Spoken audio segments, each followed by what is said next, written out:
Hello children and a warm welcome to another video. I hope that all of you are enjoying these video lessons. In the previous video, we had learned how to write a picture composition.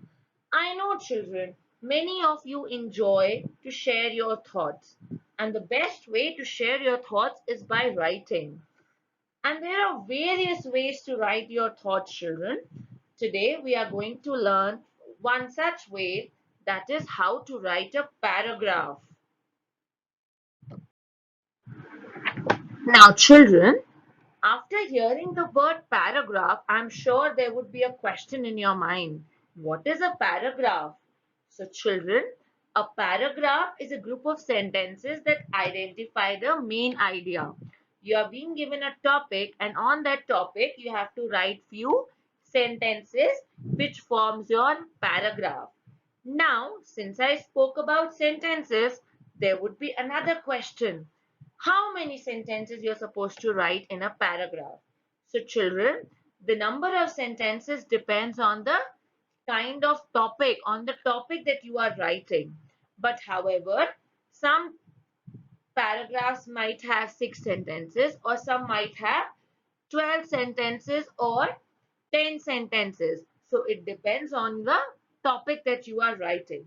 Now, children, you also need to remember one more thing, that before writing the paragraph, the first thing that you're supposed to write is the topic or the title. After writing the title, before starting with the paragraph, you need to indent the first line of the paragraph. Now, what does that mean is that you need to leave little space of probably 1 to 3 finger space from the margin before starting the paragraph. This is only done on the first line, and the rest of the lines you are supposed to continue from the margin. Now, children, I'm sure all of you would have eaten a hamburger or a normal burger at some point of time. What does a burger consist of? It has a bun, which is the top bun that we see while holding a burger. Similarly, children, in a paragraph also there are certain things that we have. So the top bun of your burger becomes your topic sentence. That is the sentence that you write, the first sentence that you write depending on the topic. Now, in a burger, when you look at a burger, after your top bun, you see certain tomatoes, lettuce, and meat. So you see all these things which makes your burger very tasty. Similarly, in a paragraph, after writing the first sentence of the topic, you add some supporting details. You give some additional information related to the topic so that your paragraphs becomes interesting to read. And I know all of you like, after your tomatoes, onions, and lettuce, you all like certain sauce in your burgers. It could be mustard sauce, it could be ketchup, or it could be any other green sauce. Similarly, children, in a paragraph also, you are supposed to add colorful vocabulary. That means you're supposed to add new words that you learned to make it very interesting. As a burger becomes very tasty when you have all these sauces, similarly, your paragraphs become interesting when you add some colorful vocabulary. That means some new words that you have learned, some new adjectives, and some new verbs. Now, in the last, when you look at a burger, you have another bun that closes the burger. So as the bun is closing the burger, similarly in a paragraph, you have a concluding sentence which sums up. That means which provides you a gist of what is being told in the paragraph, which sums up for you what is being told in the paragraph. So you have a topic sentence, then you have some supporting details that are some information about the topic, and then you also add some vocabulary words, some new words, and then you have a concluding sentence in your paragraph. Now, children, let us understand the parts of a paragraph through this burger in detail. So first we have the topic sentence, which is your top one of a paragraph. So this sentence tells the reader the main idea or what the paragraph will be about. This is the first sentence of your paragraph. And then you have certain supporting sentences which may be divided into 2 to 3 paragraphs, which gives you additional information about the topic. So this sentence gives us some specific details related to the idea or topic. And after that, we have the bottom one, which is your concluding sentence in a paragraph. This sentence refers to the topic sentence and sums up the main idea of the paragraph. Now, children, as you know that when you add spices to your food, it becomes really, really tasty. When you add sauces in your burger, it becomes really tasty.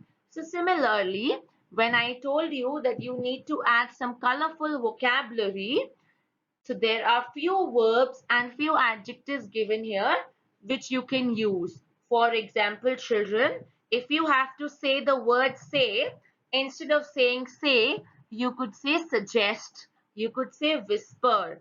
Similarly, if you want to use the verb walk, instead of walk, you could say scroll or you could use wonder. Similarly, if you have to use the word cry, you could say sob, you could say weep, and for like, you could use prefer, adore. Similarly, children, for look, you can, instead of using the word look, you can use glance. And when you have to say that the person is looking deeply, you could say stare. And for run, you could use gallop or rush.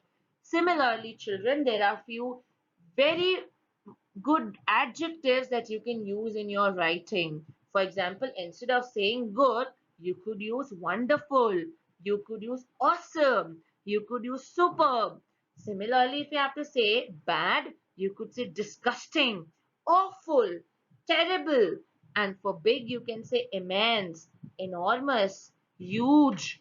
For happy, you could use thrilled, cheerful, joyous. And for mean, you can use cruel, evil. For mad, you can use furious, irritated. These are just few examples, children. You can learn new words and you can use them in your writing up. Now, children, let us revise the points that we learned in order to write a paragraph in the form of some value points which we should always remember when we have to write a paragraph. So, a paragraph should always have a suitable title. Before giving the title sentence, it's very important that we write the title of the paragraph so that our readers know what is the paragraph all about. Now, another point that we should remember is that make sure that your supporting sentences focus on the main idea. So whatever details we are giving in the paragraph, the information that we are providing, it should be related to the main topic sentence of your paragraph. It should not be unrelated in anywhere. It is very much important that your paragraph should also have a concluding sentence. Why, children? Because concluding sentence sums up the entire paragraph, what the paragraph was all about. Now, children, it is also very important that you write simple and grammatically correct sentences. In a paragraph, you should always write simple sentences and always make sure that you read your sentences, what you write, so that there is no grammatical error. And all the details should be arranged in a sequence. That means whatever information you provide, when somebody reads it, it should be in a sequence. It should follow a particular order. And you should always use colorful, nice vocabulary words to enhance your writing. Now, children, let us look at an example of paragraph writing. So here, the little boy had to write a paragraph on my hobby. So my hobby becomes his title. So he has written the title correctly. My hobby. Title is very important. All work and no play makes your life dull. So you need Fun activities too. Hobbies are activities that entertain you and remove boredom. My hobby is reading books. So here in the first paragraph, what he has done is he has introduced the topic sentence. He's written the topic sentence. Now, since his topic was my hobby, the topic sentence will should also be related to the topic. So he has explained what is hobby and then he has told what is his hobby. So he has told all work and no play makes your life dull. So you need fun activities too. Hobbies are activities that entertain you. So here he has told what is hobby and then he has also told my hobby is reading books. Now let's come to the second paragraph.